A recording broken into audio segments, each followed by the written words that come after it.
நம்ம எல்லாருமே உழைக்கிறோம்ல, மாதம் முழுதும் உழைச்சா நமக்கு ஒரு சம்பளம் கிடைக்கிறாரு. அல்லது 3 மாசம் கஷ்டப்பட்டு நிலத்துல பயிர் செய்தா அறுவடை கிடைக்கிறாரு. அந்த கையின் பிரயாசத்தை நீ சாப்பிடணும். அதான் கர்த்தர் கொடுக்கிற ஆசீர்வாதம். ஆனா சிலருடைய வாழ்க்கையில அப்படி இல்லை.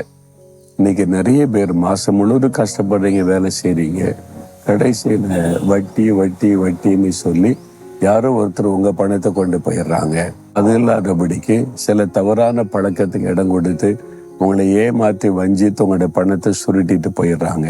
சிலர் ஆஸ்பத்திரிக்கு போய் எல்லா பணத்தையும் கொடுத்துட்டு கஷ்டப்படுறாங்க. காரணமில்லாத நஷ்டம், இழப்பு, சில மனிதர்கள் இப்படி எல்லாம் பாதிப்பு இருக்குல்ல. அப்ப நீங்க உழைச்சி சம்பாதிக்கிறது நீங்க சாப்பிட முடியல, யாரோ கொண்டு போறாங்க, எங்கேயோ அது போகிறாரு. ஆனா ஆண்டவர் என்ன வாக்கு கொடுக்கிறார்? உன் கையின் பிரயாசத்தை நீ சாப்பிடுவ, உனக்கு பாக்கியமா நன்மை உண்டாயிருக்கு. இந்த கர்த்தருடைய ஆசீர்வாதம், அதை நீங்க கேட்டு பெற்றுக்கொள்ளணும். ஏன் இந்த மாதிரி நீங்க சம்பாதிக்கிற பணம்லாம் வட்டிக்கு போகுது, ஆஸ்பத்திரிக்கு போகுது, கொஞ்சம் யோசித்து பார்த்து உங்களை ஆண்டவருக்கு ஒப்பு கொடுத்தீங்கன்னா உன் கையின் பிரயாசத்தை நீ சாப்பிடுவ அப்படின்னு கர்த்தர் வாக்கு கொடுக்கிறார். அப்ப அதுல இருந்து விடுதலை கொடுத்து ஆசீர்வதிக்கிற ஒரு ஆண்டவர் இருக்கிறார்.